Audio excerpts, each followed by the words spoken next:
Rifletti, Microsoft, rifletti. E ciao a tutti ragazzi e benvenuti in questo nuovo video, probabilmente l'ultimo del 2023. Ne approfitto per farvi grandi auguri di Natale e soprattutto per ringraziarvi perché per me ho raggiunto un piccolo grande obiettivo che è quello dei 150 iscritti. Quindi grazie mille a tutti quelli che si sono iscritti e niente, spero che ci allargheremo presto. Allora, dopo l'ultimo video sul Rainbow, ho letto un commento dove mi veniva consigliato un controller in maniera un po' brusca, ma va bene. Cosa mai avrò potuto fare? Ovviamente l'ho acquistato e eccolo qua. In tutto il suo splendore. Il G7 SE, poi splendore, vabbè, non è male comunque. Però non mi sono limitato ad acquistare questo, ebbene sì, una volta selezionati i prodotti della GameSir, ho trovato anche questo tamarrozzo controllerone, ed eccolo qua, il T4 Calade, o come si pronuncia, tanto Babbo Natale i regali già me li ha portati, perciò anche se dovessi dirlo male credo che sia andata ormai per quest'anno. Ok, ma prima di partire con l'unboxing vi chiedo di lasciare il like e di seguirmi. Ho notato che il 98,8% di voi non mi segue nonostante guardi i miei video. Perciò a voi non costa niente e a me invece fareste un grande favore e dareste un grande supporto per raggiungere i piccoli obiettivi che poi ci impone YouTube.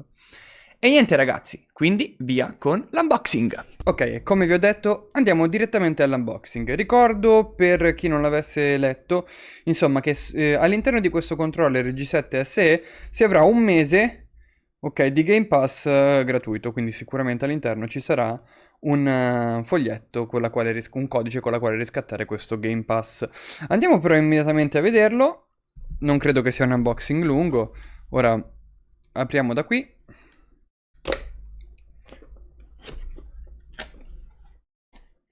Ah però, avete visto? GameSir. Confezione abbastanza piccola, devo dire. Anzi, togliamola abbastanza. Molto piccola. Allora, io non andrò ad aprirlo qua perché sicuramente lo manderò indietro, ma volevo portarvelo perché appunto me ne hanno parlato. Perciò andiamo ad aprire, vediamo cosa troviamo comunque in confezione. Ok, ricordo che questo modello è utilizzabile su PC e Xbox, qualsiasi tipo di Xbox. Controllerino. Lasciamo un attimo qua. Un cavo. Cavo telato, molto carino. Gomma normale. 3 metri di cavo, ragazzi. Ho letto che sono 3 metri di cavo. Ora guardiamo invece. Ah, basta, è finito. Scatola vuota, finito qua, vedete? All'interno troviamo. Vedo un libricino GameSir che deve essere, secondo me, questa qui la garanzia. Però non voglio dire cavolate. Andiamo a vedere. Non ho un'idea, va bene. GameSir. Forse è questa la garanzia? Tutto cinese, ragazzi, non si capisce molto bene, sinceramente. Adesivo della GameSir. Molto carino questo. Trasparente, bello. Questo lo teniamo. E qui c'è appunto il Game Pass riscattabile. Qui c'è il codice che non gratterò ovviamente perché se qualcuno lo dovrà acquistare usato su Amazon lo potrà ritrovare. E niente, questo è il contenuto della scatola, quindi niente di importante, nulla di che. Ma andiamo a vedere adesso il pezzo forte che dovrebbe essere questo controllerino. Allora, controller che si può utilizzare solo ed esclusivamente in modalità cablata, ma andiamo a vederlo meglio. Allora, l'impugnatura mi sembra abbastanza buona. Molto, sì, buona. Molto simile a Xbox, non del tutto, ma comunque, cioè, facilmente impugnabile davvero. Tastini direzionali, si preme al centro, quindi bisogna essere abbastanza precisi. Però magari diciamo che hanno sistemato in maniera diversa questa situazione. M che deve essere un tasto funzione, questo qua. E qui abbiamo il solito condividi e tutto il resto, insomma. I soliti tasti Xbox. Sul frontalino ci sono i soliti tasti Xbox. Molto carino questo dettaglio azzurro all'interno del controller. I trigger sono questi, ovviamente la forma è leggermente diversa da quella di un controller Xbox, però devo dire che il grip è veramente buono. Noto già che non sono presenti i trigger stop, mentre... Ah però, vabbè, i tastini sono molto carini da premere. Diciamo che sembrano più a membrana quasi, perché non fanno proprio un click, non so come dirvelo. Sembra che ci sia una membrana. Però, vabbè, questa è apparenza mia. E tasto mute, molto apprezzato anche questo, perché comunque, ripeto, può sempre servire per chi non ha delle cuffie magari che non hanno... perché ha delle cuffie che non hanno la possibilità di mutarsi.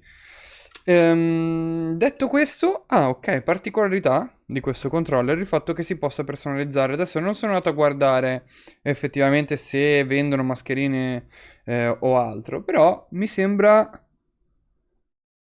molto buono, cioè molto, molto carina come cosa, un'opzione abbastanza carina, insomma, almeno non si hanno tutti uguali, anche perché sono tutti bianchi. La fattura mi sembra abbastanza bene, la plastica... la fattura mi sembra abbastanza bella, la plastica ovviamente si sente che non è una plastica, diciamo, premium, però è una plastichetta, cioè è lì che dobbiamo fare.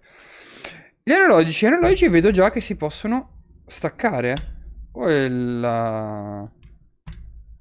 Gli analogici si possono staccare, andiamo a vedere il meccanismo. E devo dire che torna indietro molto bene, eh? Adesso io non so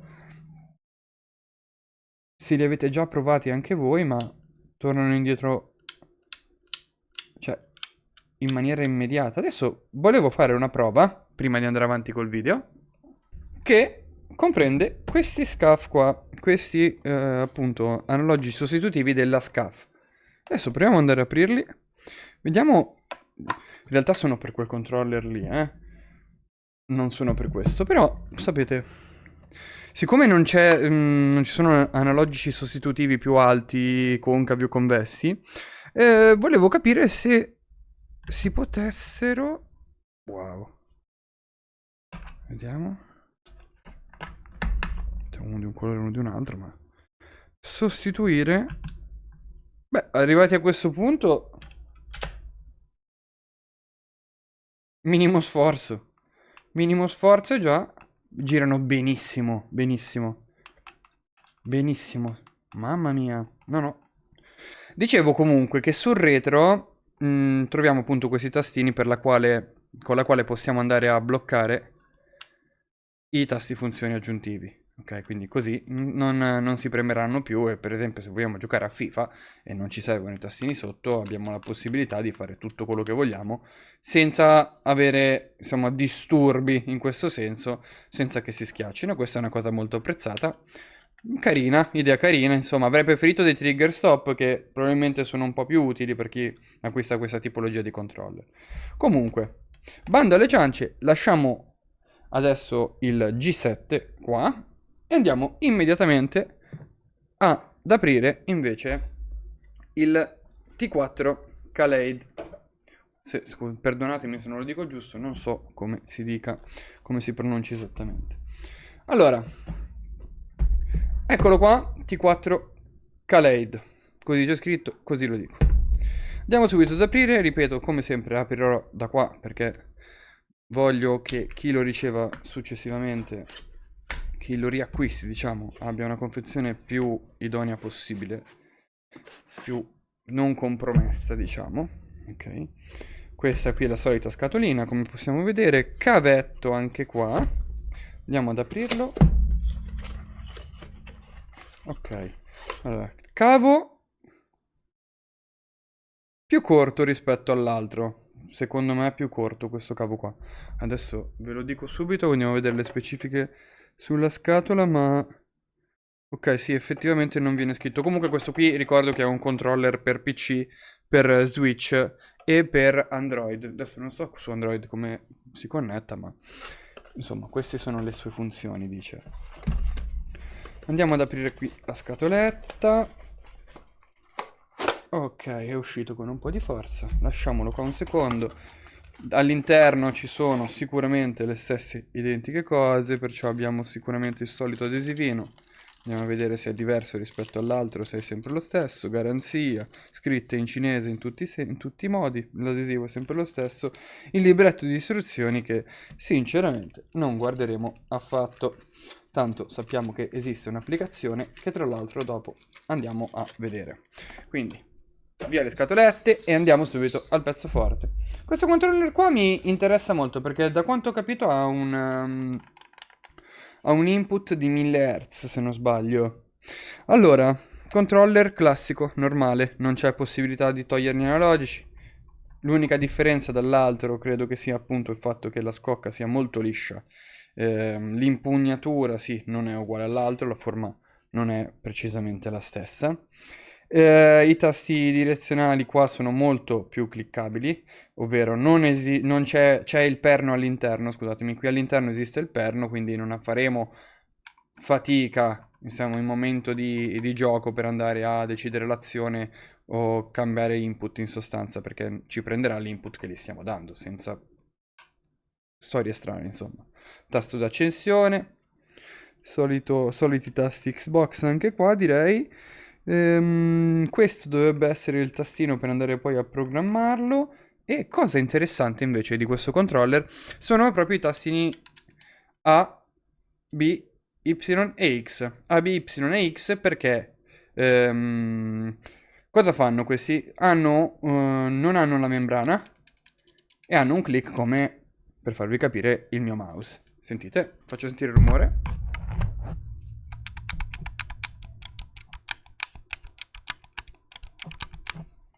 Ok, in questo caso non abbiamo sul retro i blocchi per questi, per i tasti aggiuntivi.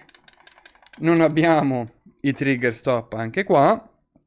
E non abbiamo il tasto mute. Però, in teoria, se non sbaglio, c'è la funzione turbo che, ripeto, anche in questo video, io non ho idea di cosa serve. Andiamo immediatamente a settarli nella loro app, quindi entrambi hanno un'app diversa da quanto ho capito, adesso cerchiamo di aprirle entrambe, facciamo i vari aggiornamenti e andiamo a capire come settarli al meglio. E rieccoci qua, unboxing andato, ok? Come avete visto, ovviamente contenuti un po' scarsi, ma adesso andiamo a guardare le app e a capire poi nello specifico effettivamente qual è quello più consigliato per PC o per console. Ovviamente per console, lo premetto già, ci sarà solo questo perché questo è l'unico controller che vi permetterà di giocare sulla vostra console, sulla vostra Xbox esattamente, con un mese di Game Pass incluso, quindi non si butta mai via niente. Andiamo a vedere subito l'applicazione e poi facciamo un piccolo resoconto finale. A dopo. Per scaricare l'app andiamo nel Microsoft Store e digitiamo GameSeer. In teoria dovrebbero essere due applicazioni differenti. Allora, vediamo. GameSeer. Tac. Allora, infatti abbiamo quella per il T4. Infatti, allora installiamo. E questo qui Nexus penso che sia quello esatto per ottieni. Dovrebbe essere invece l'altra. Ok, qui si parla di questo controller, perciò scansiamo un attimo l'SE. L'applicazione sta riconoscendo il controller, ora andiamo a fare direttamente un aggiornamento. Ok, ed eccoci qua, terminato il nostro aggiornamento. Clicchiamo su Next e andiamo a capire come funziona la calibrazione. Qui parla subito di calibrazione, perciò dice di 1, 2, ok. Ok, finish. Roba semplice, nulla di problematico. Andiamo a capire però meglio adesso cosa ci permetterà di fare questa applicazione. Andiamo a profili. Ah, ok, report 200, 1000 Hz, guardate che va a 1000 Hz. Ok, questo non l'avevo visto. Funziona anche a 1000 Hz, tra l'altro. Qua sotto si possono cambiare gli Hz. Profilo 1, mettiamo code. Giusto perché la prova poi la farò su code. Configura. Ok, allora andiamo a cliccare questo qua e gli assegniamo il salto, quindi la A, e questo qua gli assegniamo invece la B, che la troviamo qui. Perfetto. questo l'abbiamo fatto. Le vette andiamo a capire. Ora dice 0. Vediamo non elaborata. Ah, perché così abbiamo una curva diversa che non è rotonda. Vabbè, ma io adesso non so cosa cambi, quindi preferisco rimetterla normale. Grilletti. Ok, possiamo comunque dare un grilletto sensibile, grilletto sensibile. Allora, attivando la modalità grilletto sensibile, ok, praticamente disabilita l'input analogico e converte il grilletto in un pulsante rapido digitale, che funziona al meglio con giochi sparatutto. Quindi questo è quello che dice. Cioè in sostanza, sì, in effetti, ovunque io tocco in questo momento sta andando. Se vedete il test, minimo spostamento e lui lo capta. Se io tolgo questa opzione, vedete? Mi va a calcolare la potenza, perciò non avrò un grilletto rapido o sensibile come comunque dice qua. Beh. Ora andiamo sulla vibrazione che ovviamente adesso vi farò vedere se si può testare. Testa premuto, ok, premendo queste qui. L'effetto di vibrazione sinistra e destra. Perciò io andrò a mettere off e off. Non mi interessa. Luci. Ok, applicazione dove si possono cambiare, come potete vedere, i vari colori del controller. Addirittura si possono disattivare. Modalità audio reattiva, perciò in caso segue l'audio. Prendi per svegliare. Non so cosa sia e non voglio capirlo, sinceramente. Ah, possiamo modificare anche singolarmente. Tipo adesso io il gallo lo voglio blu. In teoria lui in questo momento dovrebbe mettermelo blu. E invece no. Col cavolo Mirko che ti metto il gallo blu. Lo volevi blu e io non te lo do. Bravo, bravo, ottimo, grazie. Ok, invece andiamo a capire il movimento. Qua si tratta sempre delle levette analogiche. Allora, qui possiamo settare le nostre curve di risposta. La predefinita credo che sia la migliore. Personalizzata credo che, a meno che non siamo appunto in grado di farlo, è meglio lasciarla stare. Qui abbiamo la zona morta che quindi ci permette di andare a impostarla. Sterzo mira e questo qua, questo qui è lo sterzo e questo qua è la mira, perciò direi che tutto 0-0 va sempre bene. Attiva asse. Ah, ok, perché sennò così può seguire solo la direzione su e giù, credo. Movimento dell'asse. Rotatorio o circolare, credo che sia, in questo caso. Niente, questa è l'applicazione. Noi andiamo a... Voglio capire però un attimino, conferma. No, indietro, no, profilo 1 va benissimo. Cambia menu. Niente, questa è l'applicazione per quanto riguarda il T4, ok? Quindi questo controller lo andiamo a calibrare in questa maniera e queste sono le cose che possiamo fare dall'applicazione direttamente su Microsoft. Andiamo direttamente su Gamepad Tester, abbiamo collegato il controller, ce lo riconosce come controller Xbox 360. Ok, adesso volevo capire la precisione. Allora, già vediamo che qui l'asse, allora, muovendoli, ok, se potete notare i numeri restano leggermente in una posizione, perciò adesso vado a testare perché qua secondo me... Allora, come potete vedere l'errore, ragazzi, è una cosa stupenda, cioè è lo 0,4. Ora voglio fare un test con un altro controller, ok? Questo era 0,4 come avete visto. Attacchiamo questo cavo, ok, qua ci entra fortunatamente. Ok, ci siamo? Allora, partiamo con lo SCAF. Analogici, normali ovviamente, non magnetici.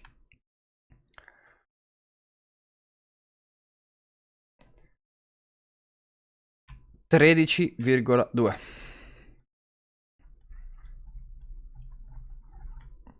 11,9.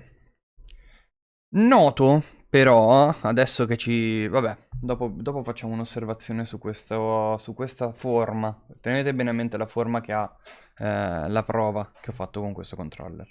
Adorato DualSense, che incomincia a dare i primi frutti dopo un utilizzo arduo. Qui siamo al 10. Qui addirittura 11-12. Più giro più va in errore. già parte in errore. No, in realtà il rainbow è 4, guardate. 4,5, cioè giusto per farvi capire un attimino che questo, vabbè, niente, poi ne faremo un'altra osservazione. Ora riandiamo su questo controller perché come dicevo ho notato una forma un po' particolare. Adesso lo riattacchiamo, proviamo ad andare qua sulle levette e mettiamo non elaborato. Ok. Ok, ok, ok, ok, ok, ok.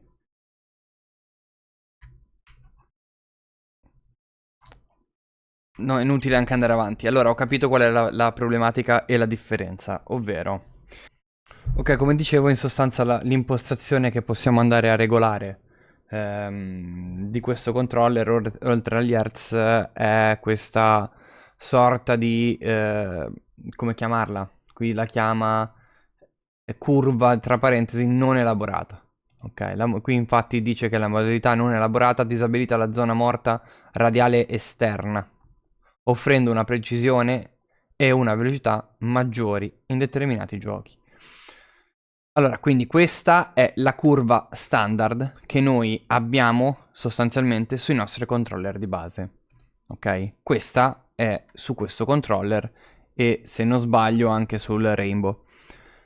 Il test è chiaro, lo abbiamo visto tutti, perciò abilitarla può essere un vantaggio, ma cioè disabilitarla, tenerla disabilitata può essere un vantaggio in alcuni giochi, però qui parla proprio di vantaggio invece in altri giochi. Cioè dà più velocità negli altri giochi e una precisione più ampia. Questo cosa significa? Che va testato, dopo lo testeremo ovviamente in game, e andiamo a capire esattamente che funzionalità ha quel tipo di curva, tra parentesi. Ma adesso passiamo subito al G7 SE. Ce l'abbiamo qua davanti.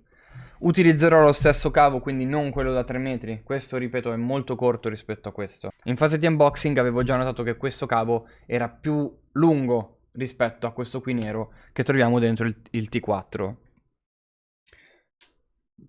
Ok, applichiamo allora, adesso andiamo ad accendere il G7. Acceso il G7 ovviamente dovremmo cambiare l'applicazione, perciò andiamo a trovare l'applicazione del G7. Ok, in teoria sta rilevando il controller. Ok, aggiornamento che dovrebbe essere finito, vedo che c'è scritto 99%, quindi andiamo sul next.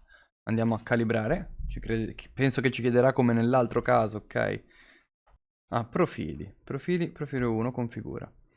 Configuriamo il profilo 1, cioè sempre la stessa maniera, andiamo a cliccare col mouse il tasto da assegnare. Ok, quindi qua la A, qua la B, come abbiamo detto già in precedenza. Le vette ci parla sempre, vedete, come vedete questa curva è quella classica, questa è quella non elaborata. Adesso faremo lo stesso test anche con questo controller. Grilletti abbiamo, come potete vedere, sempre la modalità appunto che va insomma che fa il calcolo in percentuale e quella che invece ci dà il grilletto sensibile, perciò come noi tocchiamo è subito l'input al massimo, dà subito l'input al massimo. Molto utile come cosa, non avendo i trigger stop sul retro, ma solo i tasti, insomma molto utile. Andiamo a finire la configurazione perché adesso poi vabbè la vibrazione, qui addirittura abbiamo vibrazione grilletti, sembra quasi, vabbè, molto carino ma tutto disattivato. Ok, eccoci su Gamepad Tester. Andiamo a guardare sempre la stessa cosa, ovvero come potete vedere di per sé non sono a zero completamente questi analogici, però 4% di errore, 4% di errore, così dice. Ora andiamo a fare lo stesso identico lavoro di prima, ovvero andiamo sul profilo 1, configura, andiamo sulle levette, mettiamo l'impostazione non elaborata, usciamo per confermare e per salvare, torniamo su Gamepad Tester. Una volta qua su Gamepad Tester rifaremo il test. L'errore ce lo dà del 11 mi sembra valore più alto rispetto all'altro. Questo valore di errore anche qua su Gamepad Tester non sia esattamente la cosa più giusta da fare, perché se ci pensate il disegno di Gamepad Tester fa vedere la circolarità in questa maniera e basta. Perciò quanti controller funzionano in questa maniera? Lo SCUF non funziona in questa maniera. Non ha la stessa circolarità. Il DualSense non ha la stessa circolarità. Quello che si avvicina di più è il Rainbow, che però, ripeto, si può impostare, quindi dopo vado a vedere anche le impostazioni che ho su quel controller. Quindi adesso parlare di precisione non credo che sia neanche esatto in questo momento. Andiamo a rimettere comunque quelle impostazioni e andiamo a fare una prova veloce in game. Come mi avevano già segnalato, qua non ho la possibilità di andare a modificare gli hertz, mentre questo controller me lo permetteva. Quello che posso fare però qua, volendo, come ho fatto vedere comunque nell'unboxing, effettivamente andare a sostituire questi analogici con qualcosa che a me piace di più. Perciò se io voglio impostare in questa maniera il mio controller, lo posso fare tranquillamente. Tra l'altro, come ho fatto qua, se vi interessa, io qua ho effettivamente montato un kit Extreme Rate che potete acquistare anche sul loro sito, e se andate sul loro sito col codice sconto AMMIRCO avete il 10% di sconto. Adesso montiamo questi qua comunque, perché sennò quello dovrei smontarlo. Siamo arrivati a questo punto, rimettiamo il tutto e andiamo in game. Ok, eccoci su COD. Lagga un po'. Allora, i tasti non mi ci trovo tanto bene. Sinceramente li trovo un po'... Trovo i tasti ancora un po' scomodi, sinceramente. Le levette devo dire che invece hanno... Non lo so. Non mi sembrano male. Bah. Mi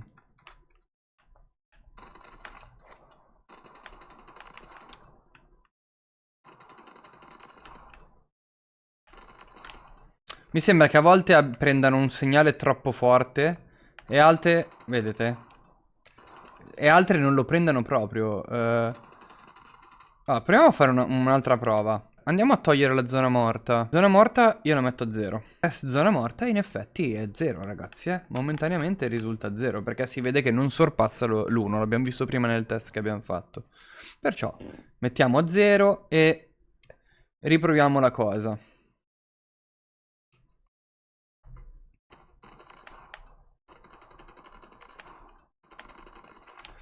Zona morta 0 direi che probabilmente è stata la cosa migliore, perché... Sì, invece non mi dispiace per niente. Non mi dispiacciono per niente questi analogici. Un po', ripeto, ancora un po' strani, però... Cosa facciamo noi? Andiamo a modificare adesso questa curva. Mi sembra che momentaneamente io avessi... Ok. Andiamo a toglierla. Chiudiamo. E riapriamo il gioco. Allora, ora... Ok. Quanto reattività è molto più reattivo. Eh sì, è molto anche più preciso. Nonostante ripeto, il test da quel dato più preciso con appunto l'altra reazione di curva, a mio parere questa è quella migliore. Proviamolo con una pistola. Allora, vediamo la differenza. Senza trigger stop, SCUF qua dietro ha questo sistema qua che ti permette di andare a corsa massima o passare direttamente al click del mouse. Quindi voglio capire se era più veloce così o...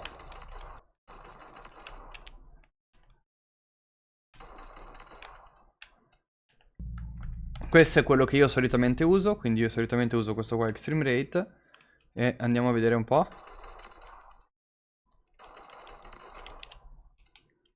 Poi riguardando il video mi renderò conto, perché con questi qua so che più o meno siamo così. Scusate, ma adesso mi sta ballonzolando anche la mira per via della zona morta, perché con questo qua è 0, ma con quelli lì ovviamente hanno qualche annetto, non lo è. Almeno con lo SCAF sicuramente non può esserlo. Allora, già l'input è molto migliore. No, aspettate, calmi. Perché con quell'impostazione non servono. Io quell'impostazione ce l'ho attiva anche sul Rainbow. E non servono. Ok. Non serve impostare i trigger stop. Perfetto, ok, vedi. Ecco, magari qua li imposterei per una questione di mia, perché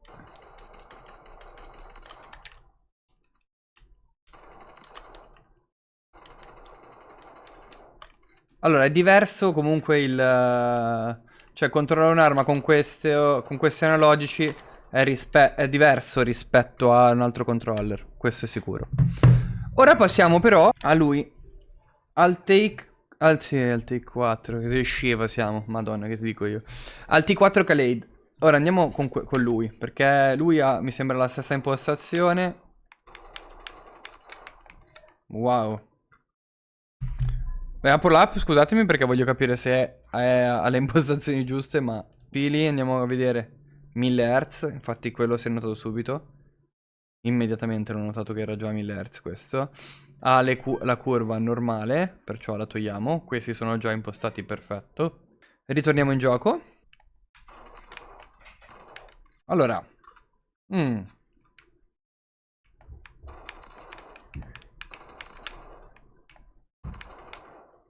Vediamo com'è. Allora, in realtà di differenza ce n'è. Dico ben poca perché sì, puoi andare alla velocità che vuoi. Cioè un minimo di pressione devi fare perché mamma ragazzi.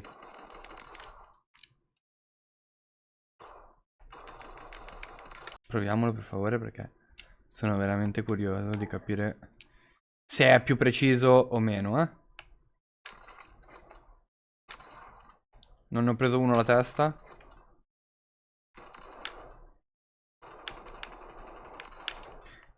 Mamma ragazzi, questo lo userei tutti i giorni. Però voi capite che là dove io devo andare a fare un overclock su questo controller, su questo, e questo non li raggiunge i 1000 Hz, questo è l'unico che li fa di default da un'applicazione come questo. Ok, finito il test, adesso facciamo qualche considerazione finale. Sul G7 SE di buono c'è che si possono sostituire gli analogici e mettere quelli che più ci piacciono. E questa è una cosa che è abbastanza importante per chi non si trova e non vuole comprare Control Freak. Io per esempio non li compro, non mi trovo bene con i Control Freak a giocare. E preferisco avere degli analogici sostituibili, ovvero degli stick come questi qua, delle coperture, chiamiamole così, in maniera tale da andare a sostituirli io quando voglio, e come mi capita con questo, perché questo kit qua è un kit Extreme Rate. Extreme Rate ti manda a casa questo kit qua, ok? All'interno troviamo le varie dimensioni, ok? E per sostituirli una volta messi non ci sarà neanche più bisogno di andare a aprire il controller, basterà sollevare. Una volta sollevato, come potete vedere, ci si trova in questa situazione qua. Quindi l'analogico si può tranquillamente sostituire con quello che noi preferiamo. Ma adesso, bando alle ciance, riparliamo del controller. Controller molto carino, ricordiamo la possibilità di andare a personalizzarlo con le scocche esterne, cavo da 3 metri, quindi tenete conto che comunque sarete obbligati a giocare in modalità cablata, quindi col suo cavo, non avete altre possibilità di gioco, quindi o col cavo o niente. Stesso ragionamento vale per questo, perciò modalità di gioco cablata, non si può giocare senza cavo, ok? Controller che questo ragazzi, io sarà perché si può overclockare, credetemi che per chi sostiene che un controller con o senza overclock non si percepisce, ragazzi, sta dicendo una grandissima stronzata. Ve lo posso garantire, ai Mirko certificato. Impossibile. Cioè, se sei una persona che gioca molto, ok, che gioca veramente tanto, nel momento in cui tu hai in mano un controller overclockato, Ok, probabilmente inizialmente non noti la differenza. Se fai un'ora di gioco con un controller overclockato e poi lo riprovi senza overclock, capisci già di cosa stiamo parlando. Si sta parlando di un tempo di risposta veramente brevissimo e è percepibile per chi ha, appunto, non è che ci vuole un'abilità, ma un po' di esperienza in certi tipi di giochi. Ok, quindi come vi dicevo, ragazzi, quello che mi ha sorpreso di più è... Allora, 2 controller, li abbiamo qua. Quello che mi ha sorpreso di più, devo dire la verità, è questo controller per la quale non avevo nessuna aspettativa. Non ho guardato video, giuro che io non ho guardato video su questo controller. Non sapevo cosa aspettarmi all'arrivo. Ho detto, ma sì, sarà la solita tamarrata come il Rainbow, tra parentesi, con delle funzionalità, però in questo caso il Rainbow. E basta. E invece no, mi ha sorpreso. Bocciato questo?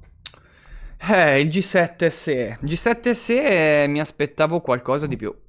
Mi aspettavo qualcosa di più dal G7 SE, mi ha lasciato un po' spiazzato. Ok, bello il fatto che si possa personalizzare andando a staccare la scocca, perché è magnetica. Bello anche il fatto che si possano personalizzare gli analogici andando a acquistare appunto magari accessori di terze parti, come vi ho lasciato in descrizione, già detto Extreme Rate. Vabbè. Comunque sì, ma oltre quello, questo controller cosa mi dà? Analogici con effetto Hall. Analogici con effetto Hall che ho trovato pazzeschi, ma non abbastanza reattivi. Credo che però su questo controller qua la problematica non sia la reattività degli analogici, ma il fatto che al contrario di questo non si possa impostare a 1000 Hz. Questo controller a 1000 Hz, come avete visto nella prova, è un altro controller, ragazzi. Cioè, io questo controller mi sento di consigliarvelo. Se hai un computer, non vuoi spendere molto, ma giochi sia macchine che spara tutto, questo è un ottimo, ottimo controller. Per il resto era la prima volta che utilizzavo dei controller con stick, appunto con joystick a effetto Hall, mi sono trovato abbastanza bene, non ho continuato a utilizzarli sinceramente, però mi trovo abbastanza bene, sono molto ben fatti. A questo punto ovviamente la domanda che credo che tutti noi ci poniamo è: questo somiglia a un controller Xbox? Questo somiglia a un controller Xbox? Allora possiamo montare questi analogici? Questi? Questi qui? Effetto Hall? Magari sul prossimo Elite? Così almeno non dobbiamo rimandarlo indietro 250.000 volte. Rifletti, Microsoft, rifletti. Detto questo, finiamo questo video dicendo che in questi ultimi 6 mesi mi sono molto divertito a fare questi video. Sono contento perché era un po' un mio piccolo obiettivo quello di arrivare a qualche iscritto. Siamo pochi, però vedo che siamo anche abbastanza attivi, tanti, tra parentesi, commenti per quanto riguarda poi la percentuale, adesso non lo so, però vedo molti commenti sui video più interessanti per voi. Spero di potervene portare altri e per farlo appunto vi chiedo di supportarmi. Vi saluto, vi invito sempre a iscrivervi al canale, a scrivermi nei commenti se avete qualche prodotto che volete che io vi porti, ok? O scrivetemi in privato su Instagram, perché c'è Instagram, iscrivetevi al canale, vi lascio adesso poi ovviamente la descrizione col nome, cercatemi, vi lascio anche il link sotto. E niente ragazzi, se non ci vediamo, buon 2024 e tanti auguri di buon Natale a voi e famiglie. Un bacio!